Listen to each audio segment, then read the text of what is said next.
On va poursuivre la discussion avec Daniel Crespo-Villarreal, qui est un avocat spécialisé en droit du logement, chargé de cours à l'UQAM. Bonsoir. Bonsoir, M. Philippe. On va aller un petit peu plus loin avec vous. D'abord, sur la question de la cession de bail, est-ce que vous comprenez clairement que les locataires perdent un droit important de pouvoir céder le bail à quelqu'un d'autre? Absolument. En fait, la perte ici, c'est la perte d'un mécanisme de contrôle des hausses de loyer.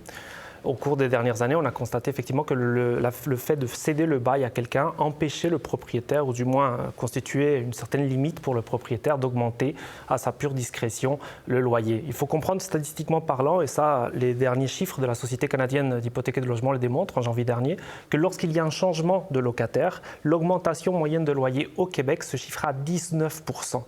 Alors que lorsque le même locataire vit et renouvelle son bail, on parle plutôt de chiffres entre 4 à 9 %, dépendant de la localité où l'on se trouve.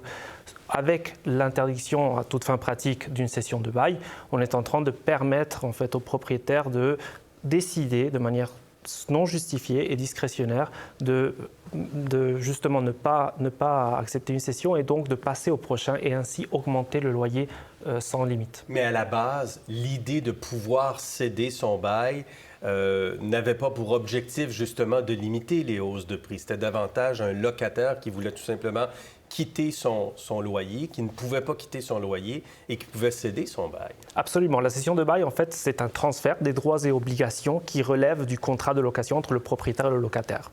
Au fil des ans, c'est devenu un mécanisme organique de contrôle des loyers et ce n'est pas un hasard, en fait. Ce que ça dévoile, c'est le mal fonctionnement ou, disons, le peu d'efficacité des contrôles de loyers qui sont déjà en place. Les remparts de contrôle de loyer, à l'heure actuelle, sont totalement inefficaces. Et dans un moment et contexte de crise de logement, alors les locataires, par solidarité, des fois pour justement trouver un autre logement en échange d'un autre, donc utilisent la cession de bail pour contrôler. Et c'est très répandu? Absolument. Si l'on regarde les sites comme Facebook, par exemple, sur Marketplace, on peut trouver ou même sur des groupes Facebook, on trouve des milliers de personnes en fait, qui procèdent à ce type de changement parce qu'on se sépare, on a besoin de plus petit espace ou on fonde une famille, on a besoin de plus d'espace et c'est la façon de maintenir des loyers bas. Une nouveauté quand même, si un propriétaire refuse une cession de bail, le locataire donc peut quitter l'appartement à ce moment-là. Oui, le locataire peut quitter parce qu'il y a une résiliation qui s'effectue, qui s'opère. Cependant, vous comprendrez que dans un contexte de crise du logement, si un locataire en ce moment désire quitter, le propriétaire a peu d'intérêt à refuser cette résiliation de toute façon. Il va y avoir 15-20 personnes qui vont appliquer pour le même logement. On comprend bien donc que cette mesure est à l'avantage des propriétaires, clairement. Sans contredit. En retour, sur la question des évictions, il sera plus difficile d'évincer un locataire. On renverse le fardeau de la preuve. C'est important, ça, comme protection supplémentaire pour les locataires? Je crois qu'il y a lieu de nuancer la chose. N'importe quelle personne qui travaille dans le domaine entend la ministre parler d'une plus grande protection et on sent le leurre ici, clairement. Pourquoi? Parce qu'il ne s'agit pas nécessairement de renversement du fardeau de la preuve. Ce n'est pas ça dont il s'agit. Ce dont on parle ici, c'est simplement une uniformisation des mécanismes pour mettre dehors un locataire. À l'heure actuelle, pour la reprise de logement, par exemple, je veux loger un membre de ma famille et le locataire conteste, c'est au propriétaire d'ouvrir la demande.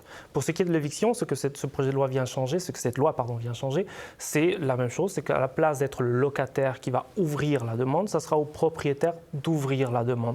C'est tout. C'est une banalité procédurale, en quelque sorte. Il ne s'agit pas d'un changement structurel, d'un changement quant à la preuve. Au bout du compte, le propriétaire va être quand même capable d'évincer la personne? Absolument. Il ne paiera que le 84 $ pour l'ouverture du dossier, à la place que ce soit le locataire qui le fasse. Le deuxième élément... Il y aura des indemnités importantes quand même pour les locataires. Cet élément-là n'est pas négligeable, toutefois.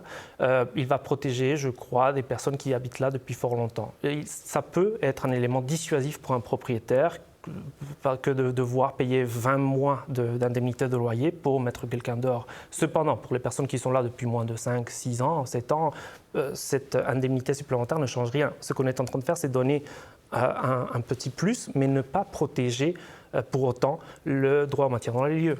La clause G, on en parlait, le propriétaire doit inscrire le plus bas loyer payé des 12 derniers mois sur le bail. Ça apporte quoi, ça? C'est déjà une obligation.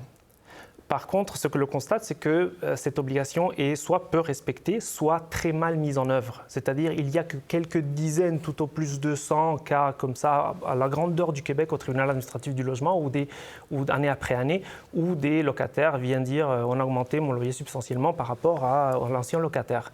Ce qu'on vient faire, c'est de dire bon, si vous ne remplissez pas cette clause avec le loyer de l'ancien locataire, on va vous donner un dommage punitif. Ce n'est pas une amende. Ça veut dire que le fardeau est encore sur le locataire d'ouvrir une demande et de solliciter le tribunal et de rentrer dans une relation d'animosité et donc de confrontation avec le propriétaire, chose que peu de locataires veulent faire à leur entrée dans un lieu, et pour par la suite peut-être obtenir justement des dommages punitifs qui sont de l'ordre de 1 000, 2 000, 3 000 dollars. Au tribunal administratif du logement, c'est très maigre comme dommage. Donc, l'efficacité est à voir. Dernier point sur la clause F. Pour empêcher les hausses de loyer abusives, le projet de loi prévoit de rendre obligatoire l'inscription de la clause F pour les nouveaux logements et ceux qui ont changé récemment de vocation. À quoi ça consiste? Le changement cherche en fait à mettre une limite, un plafonnement. À l'heure actuelle, pour une nouvelle construction, par exemple, on a 5 ans sans limitation du contrôle de loyer. Maintenant, ce qu'il va falloir faire, c'est simplement écrire quel est le plafond en dessous duquel on va pouvoir jouer avec le loyer pendant ces mêmes 5 années. Vous comprendrez qu'en étant un propriétaire qui vient de mettre sur le marché locatif un logement, on a simplement intérêt à mettre un plafond suffisamment haut pour avoir et bénéficier tout de même de cette marge de manœuvre. C'est un peu un coup d'épée dans l'eau. Bon, bien, écoutez, ça passe pas la rampe de toute évidence dans votre analyse. Monsieur Crespo, Villaréal, merci d'avoir été avec nous. Merci. Au revoir. Pour voir nos émissions en entier, rendez-vous sur la chaîne Ici RDI.